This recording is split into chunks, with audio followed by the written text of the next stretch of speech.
This is problem 817. It's on page 448. A half section of pipe weighing 200 pounds is pulled by a cable as shown. The coefficient of static friction between the pipe and the floor is 0.4. If the angle alpha is 30%, determine the tension T required to move the pipe and whether the pipe will slide or tip.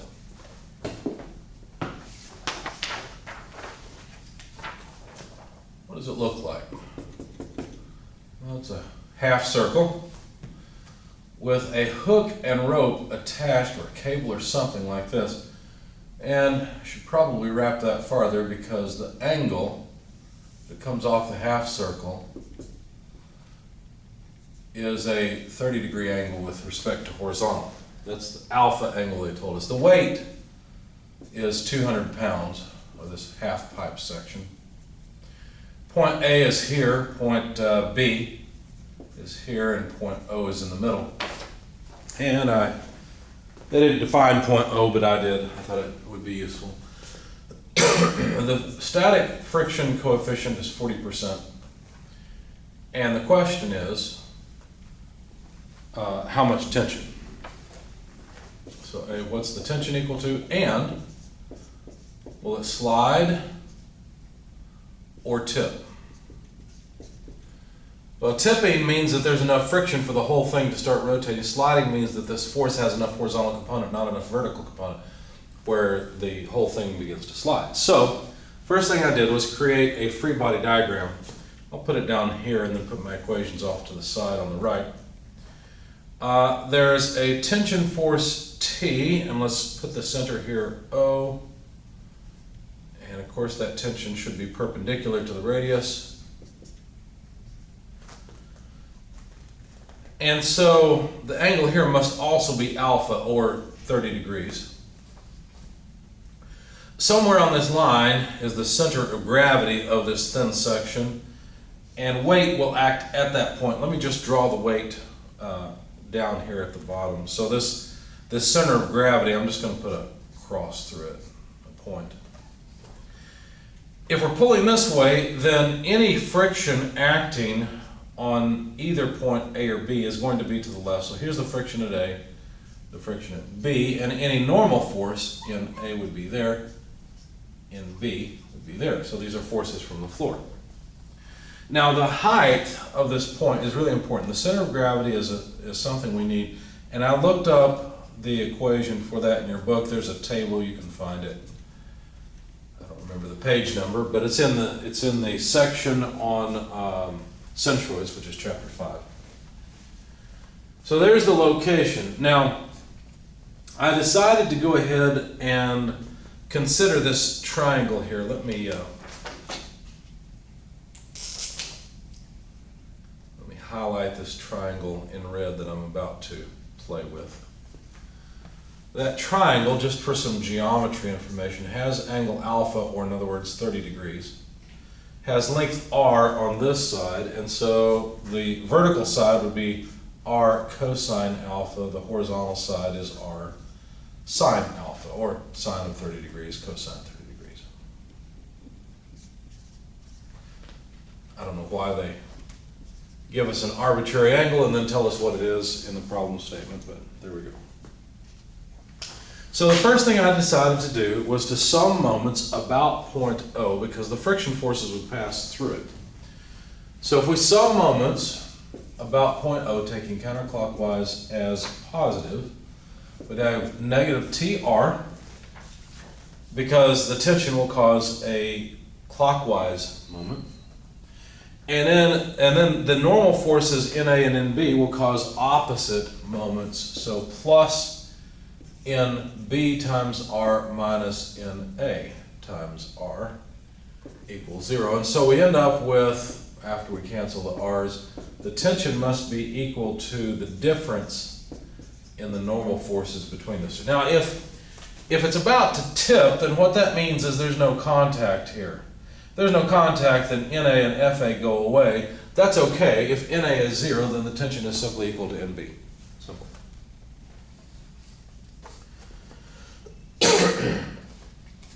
If we sum forces in the vertical direction, well, then we've got NA and NB. minus the weight minus the vertical component of the tension Ty equals 0. So obviously I'm using the typical x, y coordinate system because the vertical direction is y. Okay. So from this equation, by the way, I called this equation 1. From this equation we can say that, well, NA plus NB minus weight plus the whole tension times sine of 30 degrees, because that gives me the vertical component, right? If the angle alpha is here, right, and I need the vertical component, then that's a sine relationship. So that's why I chose sine of 30 degrees. I call this equation 2. If we sum forces in the horizontal direction, well, let's see, we've got friction at A, friction at B. They both point to the left, so minus FA, they're against the coordinate, the opposite of the positive x direction, minus FB plus TX, the horizontal component of the tension. So those are all of the horizontal forces. If we rearrange this just a little bit, we can find that FA plus FB is equal to T cosine 30 degrees, because that's TX. T times the cosine of 30 degrees would give us the horizontal component of the tension force. I call this equation 3. Now, if the half pipe is about to slide, so let's assume sliding and see if the results make sense. In that case, FA is equal to the static friction coefficient times the normal force at A, and FB is equal to the static friction coefficient times the normal force at B. So from equation 3, we can write that the static friction coefficient times the normal force at A, replacing FA, plus the static friction coefficient times the normal force at B, replacing FB, equals tension cosine 30 degrees. Of course, we can combine these by basically factoring out mu sub s. Okay? And then we can move mu sub s to the other side by dividing through. Okay. Now, if we consider equation 2, what happens? Well, in equation 2, notice we have NA plus NB, don't we? NA plus NB, and these balance one another. So let's see. Figure out where I pulled all of this from. Yeah.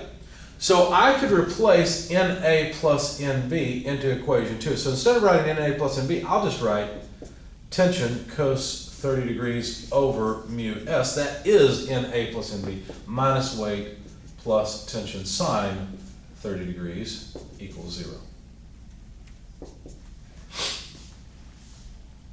Okay. Now, if I rearrange this just a bit, I can put the weight on one side, put all of the tension on the, well, really I'm moving the weight to the other side. Factor out the tension from the two terms it appears in, and you'd have cosine 30 degrees over mu s plus sine 30 degrees. And so, all we have to do is divide the weight by this factor, and we will have the tension. Now, this is assuming that sliding occurs. Okay? So let's see, how would that look? I don't want to, what do I want to get rid of? I don't know. Let's just put it right here. So the weight, or better yet, we have a whiteboard. Let's just take this factor and move it beneath the weight on this side. So cosine 30 degrees over mu s plus sine 30 degrees, there we go. Now we have some space. So the tension would be equal to the weight, but the weight is 200 pounds divided by cosine 30 degrees over the sliding, the static friction coefficient, 40%, plus sine 30 degrees. This number comes out to about 75.045 pounds. Now here's the question.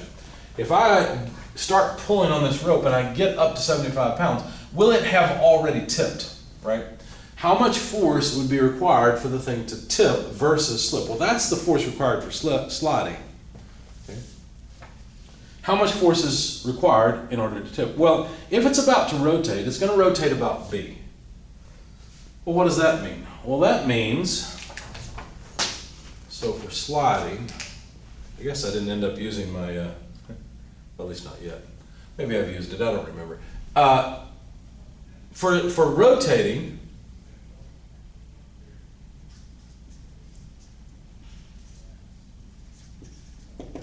what's going to happen? Well, NA equals FA equals 0. These would not be in, the A would not be in contact with the ground, so there would be no normal force or friction force there by the time it's about to rotate. So basically, in equation 1, we would just get rid of NA. In equation 2, we'd get rid of NA, right? And equation 3 would not be all that interesting, I don't believe, because FA would be gone. Let's go ahead and cross it off for the sake of consistency. I'm not sure if my equation would fall apart. I think it might. So let me make some substitutions here. Let's see. We wouldn't have this anymore. But this would still be true. FB would be mu S in B. If we plug that in here with tension times cosine 30, let's see, we'd have mu S in B, we'd divide out mu S, and we'd still be here. So that still works. Still okay with that. Equation 2, like I said, would not have NA anymore. And let's see, we could still substitute tension cosine 30 degrees over mu S for NB. So that would work. Yeah, that would still work. And something has to change though. What have I done wrong? Let's see.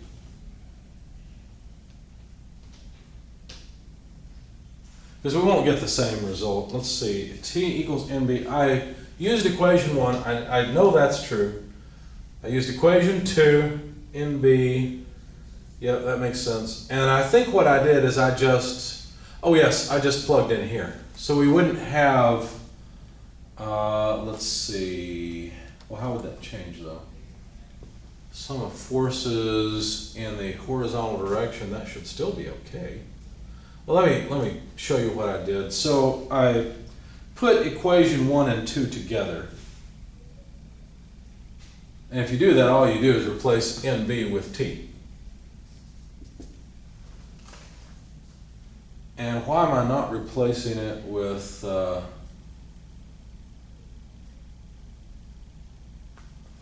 T cos 30 over mu S? That essentially looks like what I've done. Well, that would suggest this is no longer correct, which means equation 3 is not correct. Let's see. Does that make sense? So Tx and FB would certainly be equal and opposite, so I'm okay with that. Now I'm confusing myself. Let's see if we can figure this out. That's still correct. FB T cosine theta. And mu S NB is still FB, so that's okay. Well, why do I have, maybe I'm just confused. Oh, these are not the same equations. Yeah, so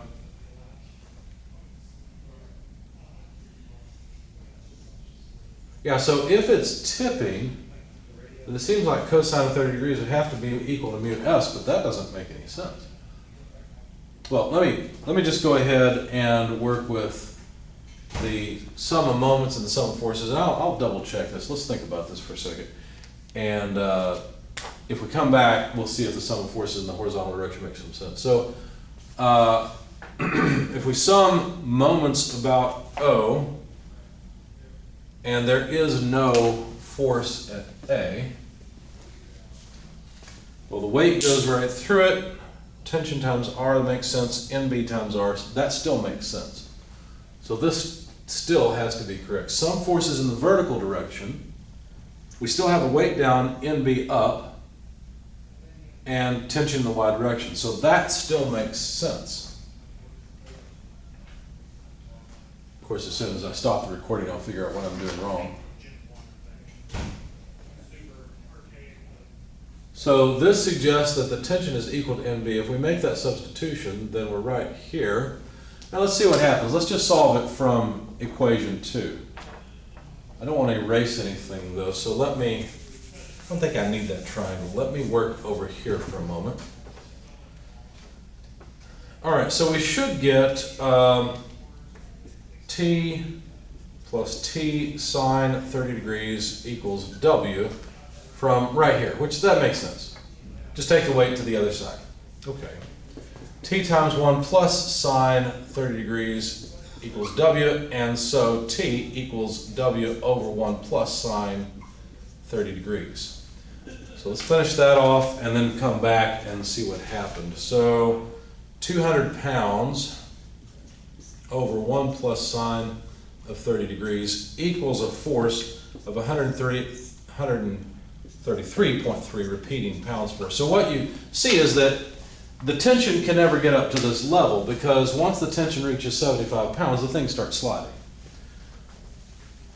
So maybe what I'm running into here is the fact, yeah, that's what I'm running into.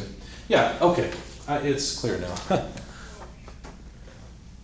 So this would have to be true, and sum of forces in the horizontal direction would also have to be true. So what this really tells us is the value of the friction coefficient that's required before tipping is possible. So since we've got a 40% friction coefficient, if I remember right, cosine of 30 is 0.5, so we'd have to have a 50% friction coefficient before tipping could begin. So that's where I was confused. Tipping and sliding problems, you really have to put a lot of thought into them. And what I like to do to solve them is just assume that sliding happens and then assume that tipping happens. If you end up at a point where something doesn't make sense, you usually know that's the wrong option. So I assumed tipping, and notice how I used sum of moments, sum of forces in the y direction equation, but then my sum of forces in the horizontal equation didn't make a whole lot of sense, because I knew that NB had to be equal to T from the sum of moments, and yet I had this cosine of 30 degrees and friction coefficient hanging out, and they weren't the same. If these were the same, if this ratio was unity, then I'd be back here and everything would be consistent, everything would work. And tipping would be possible. But I should have realized when I got to this point, oh, tipping is just not possible, because cosine of 30 degrees is not equal to the static coefficient of friction. Okay? So basically, so there's two ways to approach this. One is come to this point and realize, oh, this is not possible. The other is realize, okay, from these equations at least, there's a tension required. It's going to slip before it tips. So that's that problem.